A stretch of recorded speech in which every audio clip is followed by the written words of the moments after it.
Hello, thank you for joining us. My name is Les Jones and I'm the training manager at CareFlex. The subject of today's webinar is postural awareness and education. Before I pass you across to Rebecca, who's going to lead today's webinar, just a little bit of virtual housekeeping. We are recording the session, so please can you make sure your mics and your cameras remain switched off. After the webinar, we will be forwarding you a copy of Rebecca's presentation, plus a link to the recording so you can share that with colleagues if you need to. I think that's my housekeeping tidied up. I'll pass you across to Rebecca and I shall see you in about half an hour, 40 minutes. Thank you. Thank you, Les. Thank you very much. Good afternoon, everyone. Welcome to our webinar, first webinar of 2024. And it's actually my first day back at the webinar since coming from maternity leave. So please do bear with me while my brain still gets into gear. I'm just going to load up the presentation. As Les said, you can get a copy of these presentations and a copy of the recording afterwards. There is some different bits of information to get through. So we'll of course share the presentation. If there's anything that any key points they want me to expand on, then just let us know and we can send that out with the presentation. Hopefully now you can all see. Let's get into full screen. Hi, Rebecca. Yeah. It'd just be maybe worth pointing out that if people do have questions, they can use the chat feature. Okay. We'll also be posting links to various topics that you may be covering during the presentation in that chat feature as well. Yeah, brilliant. Thank you, Les. Yeah, at any point, if there's any questions, anything you want us to expand on, then we've got Kim with us who can put in the links, any documents that I might mention, any resources, any terminology, then just pop it in and we can share that. There is a lot of information to get through. And I appreciate we've already kind of got half an hour, 45 minutes together. What we'll do at the end is go back to Les and then we'll discuss about some of the ways that CareFlex can help as well. So you might have some more questions at that point.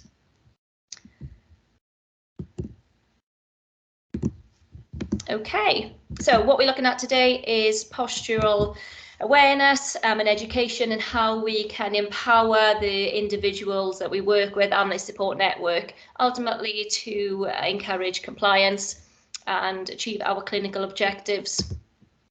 What we're going to do first is review the essentials of postural care. We have a range of different individuals with us today, different clinicians, different specialties, a different knowledge base. So I thought it'd be beneficial to just recap the basics of postural care so that we're all kind of singing from the same hymn sheet as we start. Then we'll have a look at the benefits of education and how we can link that to empowerment. Then, as I said, at the end, we'll go back to Les if there's any questions you want to ask and understand how CareFlex can help. So posture is the position of one or more body segments in relation to one another and their orientation in space. So here are the body segments. Now I know we're focusing on sitting, so we usually say about the pelvis being the foundation for sitting, dictates what happens above and below. It's at the core and it's the foundation of really our body structure. But even in sitting, we still need to target all those body segments because that's how we get effective postural care. Even the feet, we still take 19% of our body weight when we're sitting in chairs. We have to target all those body segments. Now, we develop postural control as we learn from and respond to information that's sent from various different sources, such as our vestibular system, visual, and even proprioceptive input. When we work with individuals who have damage to any of these systems, it can affect their ability to interact with that information. What will happen is that they will find it increasingly difficult to achieve protective postures.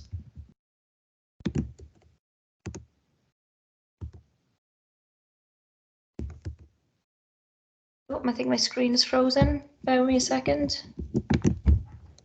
There we go.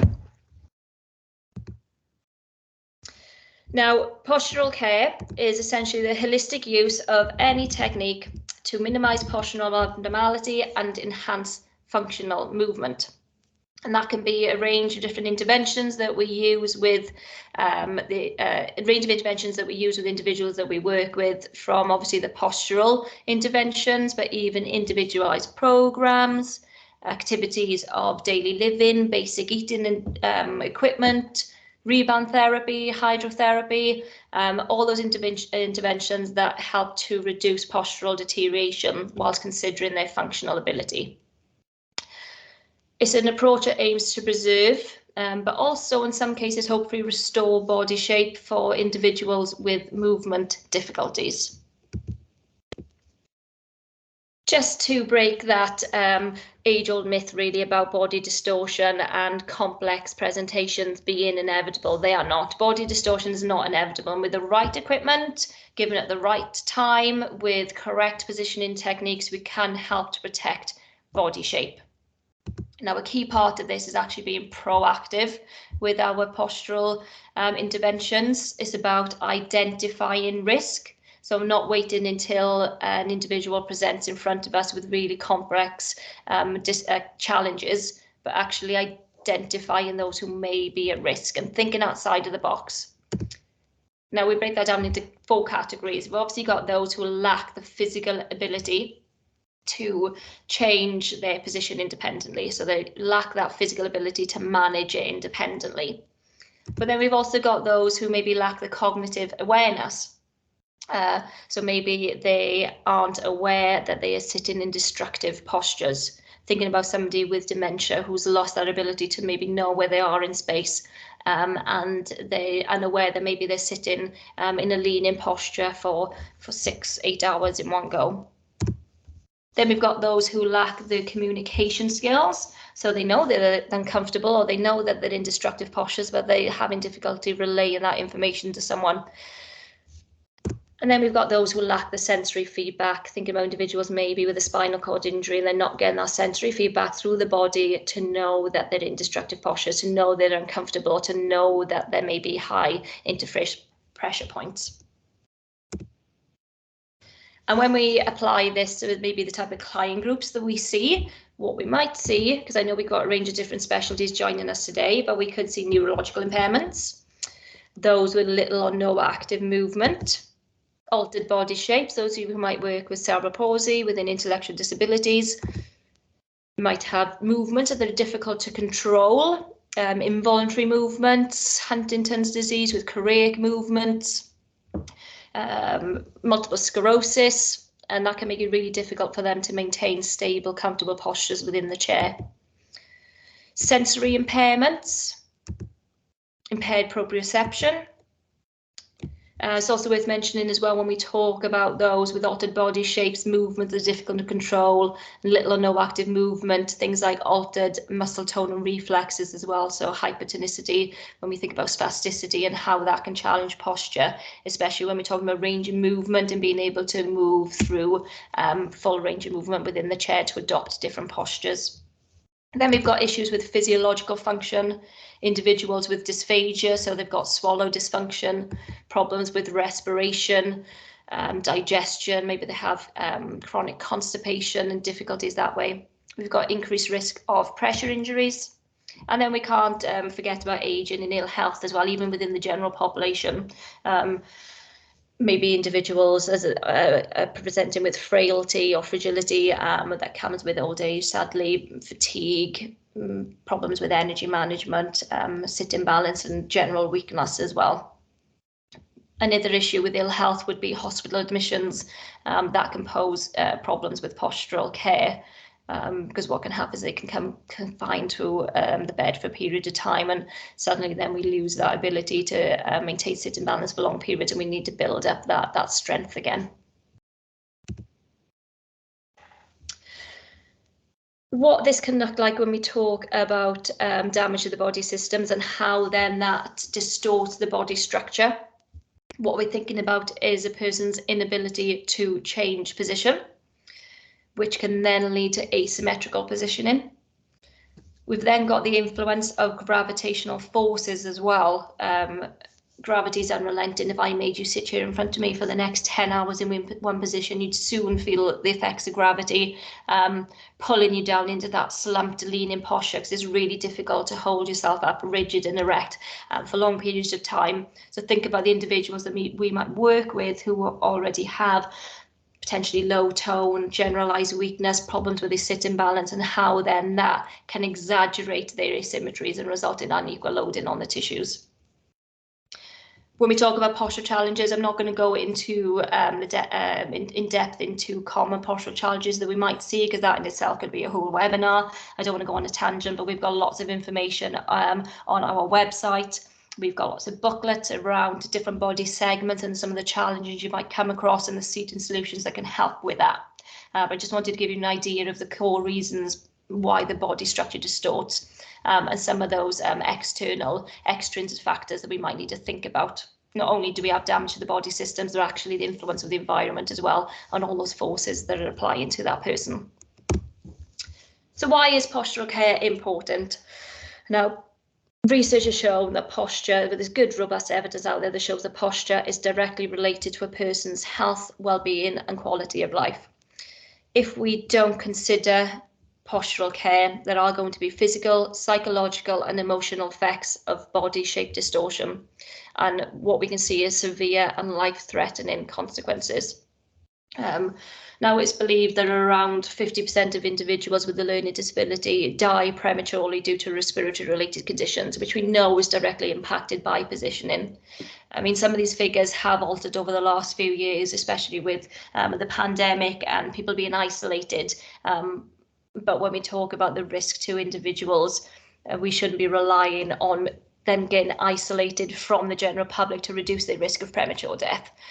So apologies to take the tone down with this, how important it is that we consider postural care and physiological function to reduce the risk of those secondary complications. And I think it's always helpful as well to apply this to real situations. So when we go through the next few slides and how destructive postures and ineffective postural care can impact on individuals, let's think about Callum and how that might impact on his quality of life. So what we can see: pain, discomfort, fatigue, poor energy management. We can see the postural challenges, so some of those deformities, asymmetries, issues with physiological function, skin integrity issues, comorbidities causing that polypharmacy, and as we've mentioned, premature death. There's evidence out there that supports that the inability for someone to maintain an upright midline sitting position is linked with a decline in health. And then what we might see in individuals is recurrent infections, choking incidents, digestive problems, increased hospital admissions and pressure injuries. So again, those secondary complications, which we can hopefully try and avoid through proactive postural care. When we think about the psychosocial impact as well, especially when you think about Callum there, who might be fatiguing quickly, becoming uncomfortable within the chair, maybe requesting to go back to bed for a period of time to be able to recuperate and have a break away from discomfort from poor postural equipment or from inadequate or inappropriate postural equipment for him. We can think about things like isolation, increased dependency, especially if there's been a change in functional ability. They transfers into and out the chair, relying on support network with movement and handling, that inaccessibility to the environment and activities. And then ultimately what we're going to see, sadly, is changes to mood. We might see low mood and low confidence, and then this vicious cycle of not wanting to engage because they lack that want and desire to be able to comply with some of the interventions that we might be suggesting. Now, loneliness and isolation have been found to be twice as harmful as obesity to physical and mental health, which is quite staggering statistics, really. So when we think about the benefits then, we've obviously got the health, well-being and quality of life, ultimately why we're here, why we work with individuals, reducing that need for intensive, invasive and expensive interventions, which does come around to cost effectiveness, of course, for the service provision and making sure that we use resources effectively and efficiently, but actually breaking it down to the human cost as well and thinking about Callum. We want to promote that longevity because it's a key preventative measure to reduce the risk of secondary complications. Bringing it back to Callum then, why is postural care important? Always ask ourselves the why. Well, this is why. This is why we are here. This is why we do the jobs that we do, to improve quality of life. But what do we actually mean by good sitting posture? So those of you who have an interest in postural care or postural management will have no doubt heard of POPE, and this is a really simple checklist that you can do when we've got a postural intervention in place to make sure that we are targeting all those body systems and segments to make sure we're as effective as possible. So the body is conformed to the supporting surface symmetrically, or as symmetrically as possible. Body weight is distributed equally over maximum surface area, so that's thinking about the pressure care as well. The body is balanced and stabilized, but it can also adjust to change. So this means that individuals remain stable within the chair, but are still able to reach outside of their base of support to engage in the environment and interact. All those body segments that we mentioned, so the pelvis down to the feet, and then up through the spine, the head and the upper limbs are supported and aligned as much as possible. But because postural care is also about function, we need to make sure that the upper limbs are free from their low bearing role. Individuals who lack pelvic stability might start clinging onto the arms of the chair or digging elbows into the corner of the chair to feel stable within the chair. To be able to get that distal control, we need that proximal stability. So I think it helps visually to see this as well. I mean, this is clearly a lady who's sitting in the chair and the effects of gravity are taking over. We can see the body leaning, the head slumping, unequal load in the tissues on the right side of the pelvis. We're starting to see some of those common postural challenges with that pelvic obliquity and rotation, the risk then of secondary complications associated with that. We might see issues with, of course, fatigue, falling asleep, and then leading on to the psychosocial impact of low mood due to isolation and not engaging with the environment. So in an ideal world, and I appreciate that this would be the gold standard and not always achievable, but even in complex cases, we're still aiming for the individual's optimum sitting position, aiming for the body to be supported upright, full contact with the chair, positioned symmetrically and in midline as much as possible, making sure the feet are fully supported, being able to open up the chest and shoulders and interact with the environment. And remember, if we can't correct posture, we still need to accommodate it. So what exactly is special seating and how does this fit into postural care? When we work with individuals whose ability to achieve protective postures are affected, either through age, illness, injury, disability or disease, it can have a significant impact on health and well-being, as we've seen. So specialist seating, in the simplest terms, allows individuals who might otherwise have difficulty to achieve their optimum sitting position. Here at CareFlex, we cover our key principles of seating, just to make sure, again, as our own little checklist, that the postural interventions and the seating systems that we put in place are as effective as possible and meet the needs of the individual and the support network, but also the clinical objectives as well.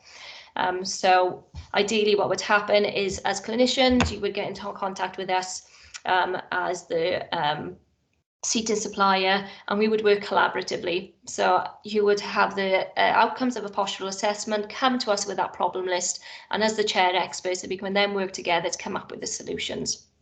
But what we want to do, I mean, key priority for us, talking about comfort and making sure that the individual is comfortable within the chair. And this is all about compliance. The user simply won't comply with that piece of equipment if they're not comfortable, regardless of those clinical objectives. So we want to make sure they're comfortable and compliant with a piece of equipment. Posture, of course, we've covered, and the need for postural care. How that links in then to pressure. They are inextricably linked. The way we hold ourselves and position our body segments will have an impact on the pressure going through specific body sites.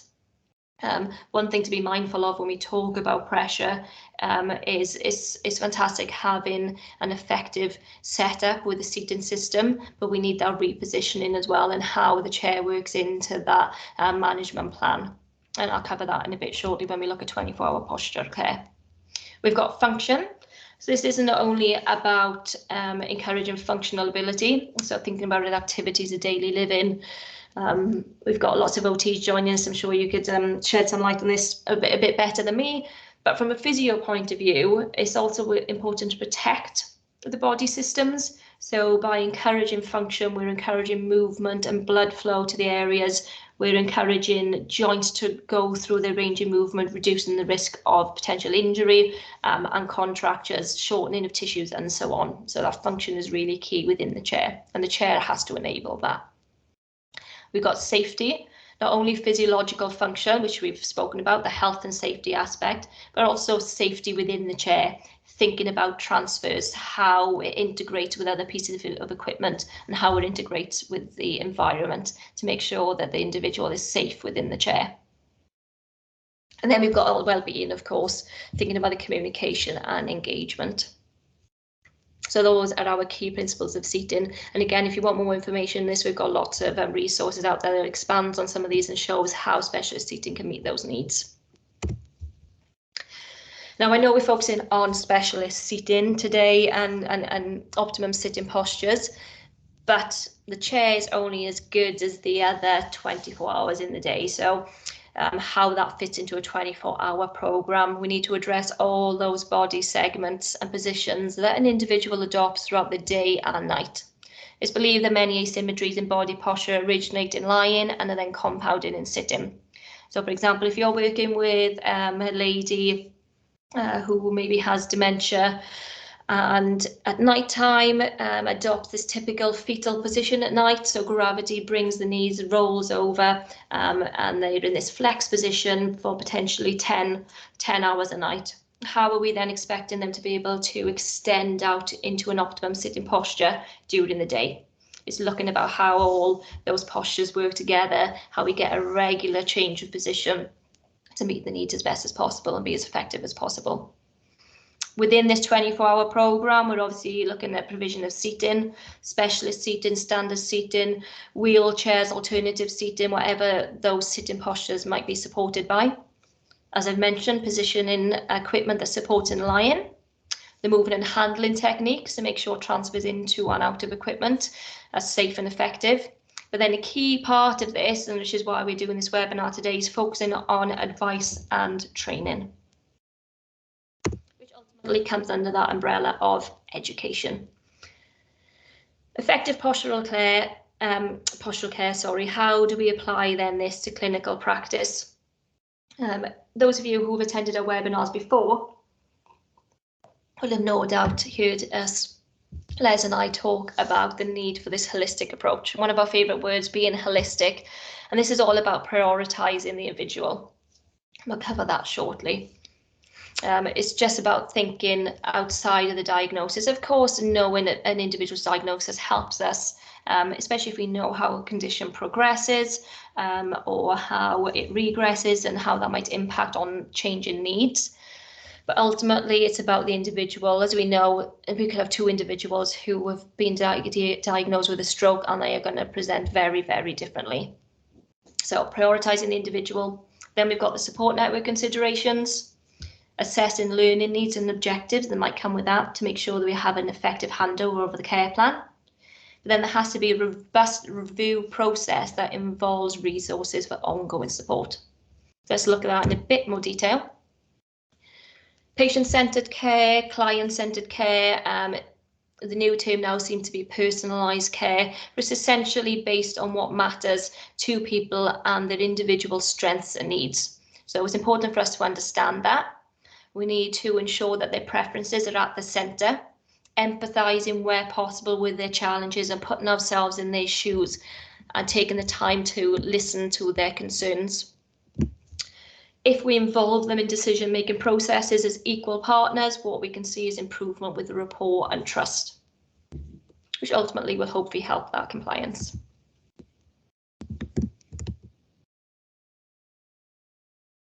And this is a fantastic quote here, which really highlights the need for that holistic approach, but it's more important to know what sort of person has a disease than to know what sort of disease a person has. It's just a really helpful reminder to me sometimes to make sure we have that holistic approach rather than focusing too much on what the diagnosis or the medication and so on might be. Address what is presented in front of us. We then got to consider the caregiver, so whether that's family, friends, loved ones, even professional carers, because they are at the front line of providing support. When we aren't there, we can't possibly be there 24/7, and they may know firsthand what works and, more importantly, what doesn't work, because they have that vital relationship with the person that they are caring for.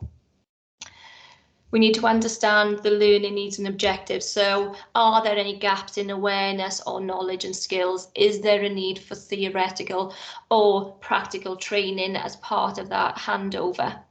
We need to consider competency then and confidence with our care plan. And this, I guess this is really important as well when we're talking about multi-user environments, or where there might be a change in the primary caregiver, just making sure we're keeping up to date with that, and that's how that review process then falls into that. Now, I'm sure we've all heard of the term that knowledge is power.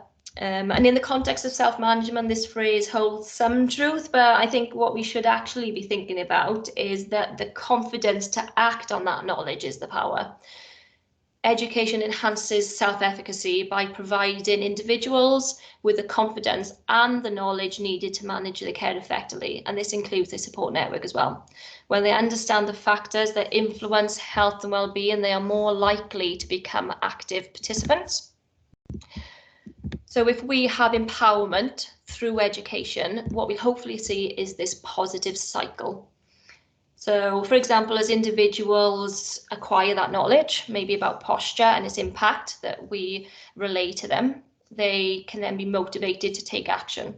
When those actions then lead to tangible results, reinforcing their beliefs in their ability to self-manage, that cycle of empowerment then can strengthen their commitment to engage with us.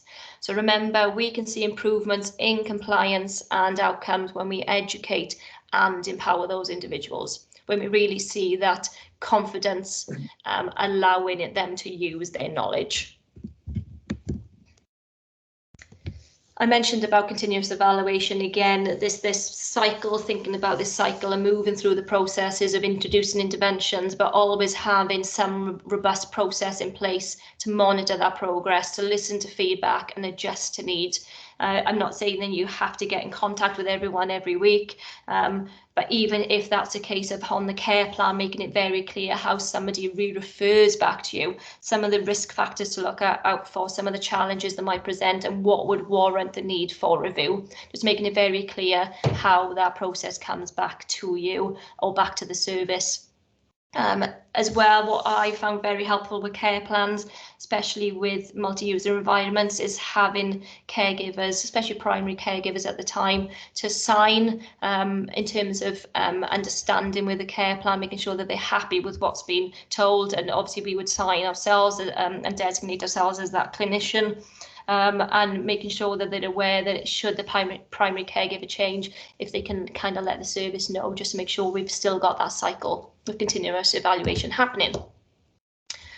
So the support network, we've got considering, we've got collaborating, but I think what sometimes gets forgotten about is that support and how we actually support the support network, especially when we're working with complex disabilities. There's this powerful synergy between education and support.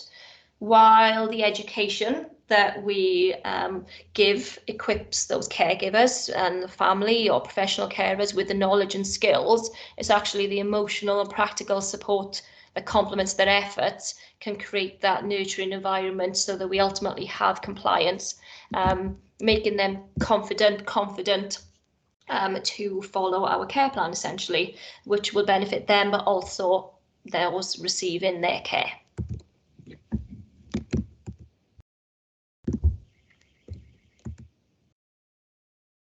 Now, I think this would be helpful to see this in action, especially with a case study, just to highlight really how in real life we might see this pan out. So we've got Sarah, who is a carer. She's been a carer for over 5 years. She worked with individuals who have varying levels of mobility within the community. She recently started supporting an individual, a gentleman in the community, John, who presents with complex needs due to a stroke.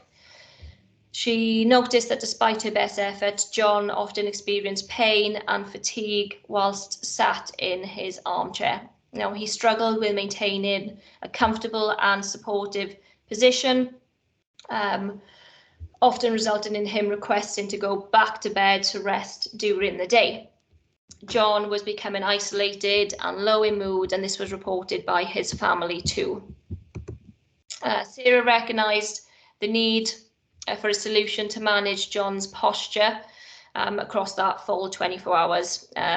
She had reflected on a recent workshop that she attended with the OT of another client and believed that clinical input was indicated. But John and his family were reluctant to involve further professionals, and they also exhibited negative assumptions around medical equipment. So Sarah remembered the importance of postural care in improving various health and wellbeing factors. So she felt confident in relaying that to John and his family. And thankfully, they finally agreed to a referral. So this brings in Alex, an occupational therapist, who visited John after receiving that referral. Now, although they consented to that initial appointment, John was still resistant to a physical assessment, and his wife still showed some concerns around changes to the home environment. And this is totally understand when we think about aesthetics, especially with individuals who maybe have a new diagnosis. They've never been around medical environments or medical equipment before. So something, just a tip really, that if you are working with individuals with new diagnoses, maybe you're struggling with that compliance, sometimes showing videos beforehand, showing leaflets, especially with the benefits, maybe case studies before you actually turn up with that piece of equipment, just can help set the tone a bit better. Now, Alex, who had attended educational events herself around postural care and had this passion for postural care, and had participated in self-directed learning, felt confident in sharing her learnings too with John and his family. So she knew that she needed to consider their situation. She needed to collaborate with them, but also support them. So those really 3 key areas that we mentioned. But she also knew that she had support from companies like us. So at CareFlex, we're here to support you as clinicians as well, to support the support network. Now, when we talk about educating individuals and caregivers, this doesn't have to mean facilitating full day training events. It can include informal discussions too.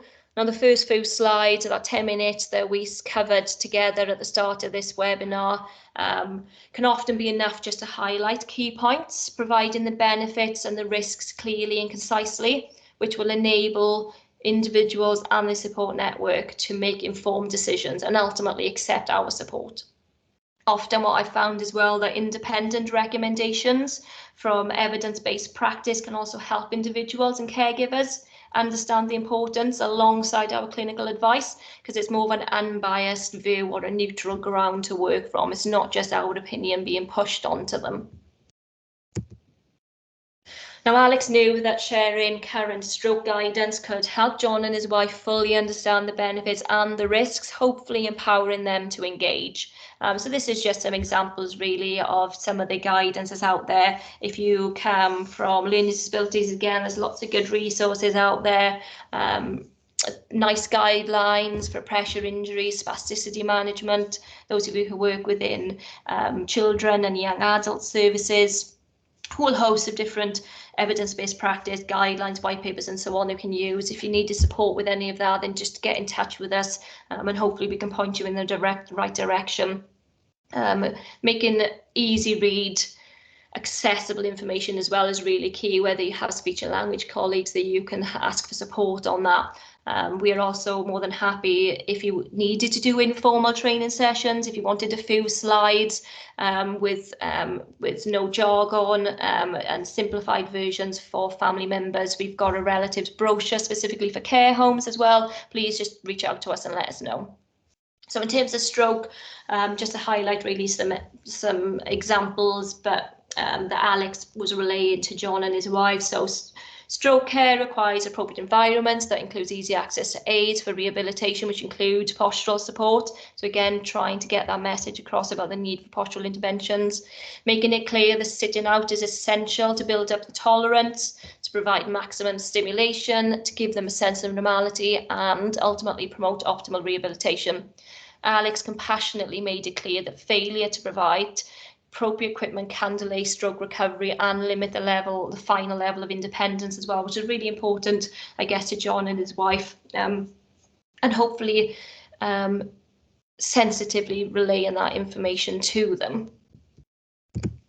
Now, as Alex focused on the three rules, those three simple rules that we mentioned about consideration, collaboration and support, she did begin to see engagement from John and his family. Ultimately, they accept that clinical input one step at a time. There was an assessment, there were some discussions and informal discussions around the findings, and Alex been able to present confidently the recommendations with justifications.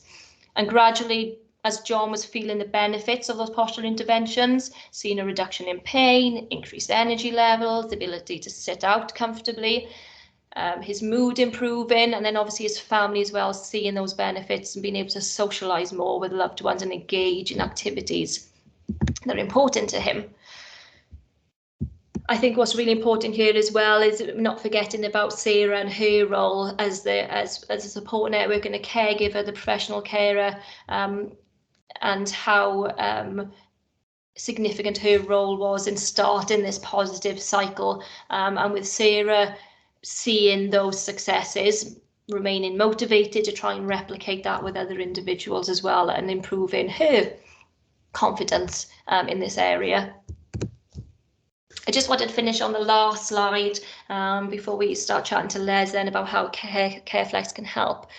But it's really important, especially to us at CareFlex, and me as a physiotherapist, I have a passion for postural care. I also have personal reasons for that. I have a younger sibling with profound and multiple learning disabilities. So being an advocate for those who need us is really important, raising that awareness, taking every opportunity to highlight the importance of postural interventions and specialist seating, using education not only for professionals, but the individuals and caregivers as well, so we can get that positive cycle and dissemination of information out into the community, out into service providers.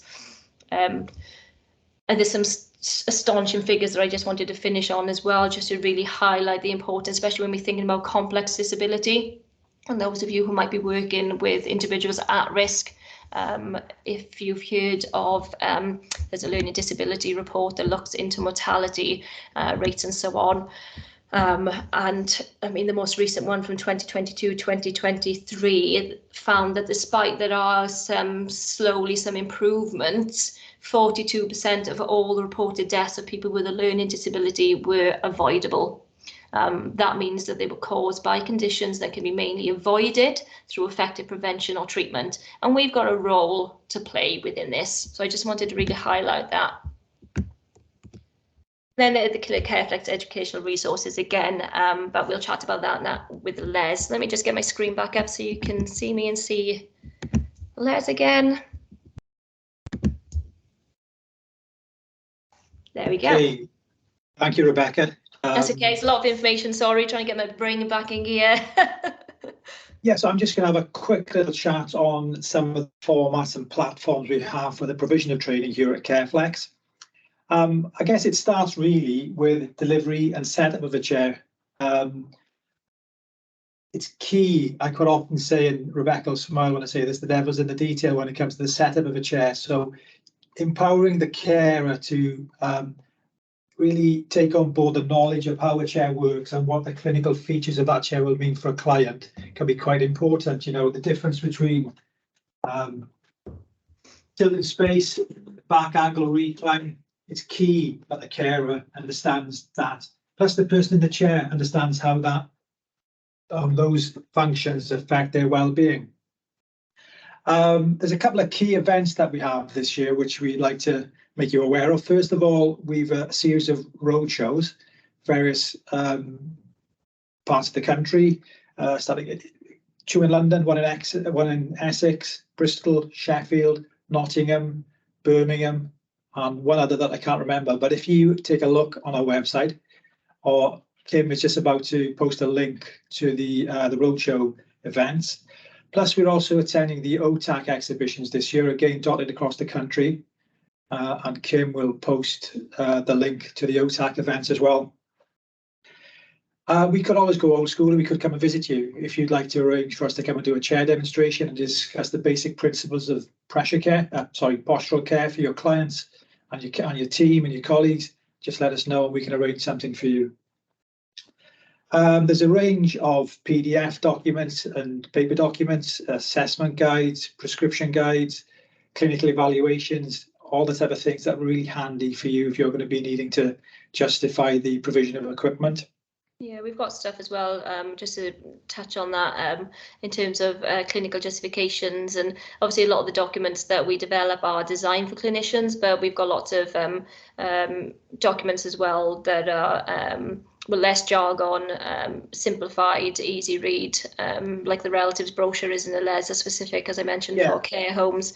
But because we've got lots of different brochures, and I mean, there's a wealth of stuff on the website, but that doesn't mean that we can't help you and support you to tailor other stuff as well. So if there is something you come across and it's not quite suitable or it needs to be tweaked, then just get in touch and we can provide different methods for different audiences and so on. Yeah, the care homes one is quite an interesting one, actually, where we're just trying to raise awareness of postural care in the care home environment, highlighting the need and justifying or using a lot of what Rebecca's been speaking about this morning or this afternoon to justify the provision of specialist seating for postural care. Mm-hmm. Do we have any questions, Kim? No questions so far. No questions so far. I mean, if there is anything, sorry, Les. Exactly. Yeah, I was going to say, if there is anything, you've got our email addresses, or there's the generic email address for info@careflex.co.uk. So if you want to book a training session, organise an assessment, want a chair review, or just any kind of information regarding our product range or postural care, please just drop us a line. Yeah, and now that I know that my brain and my mouth still works, we're still carrying on with the webinars as well. So they'll be going on every month. So we'll be here, and these question answers are always an opportunity to ask any questions. It doesn't have to necessarily be related to the talk we just done as well. If anything has come up that's triggered something, then just ask away.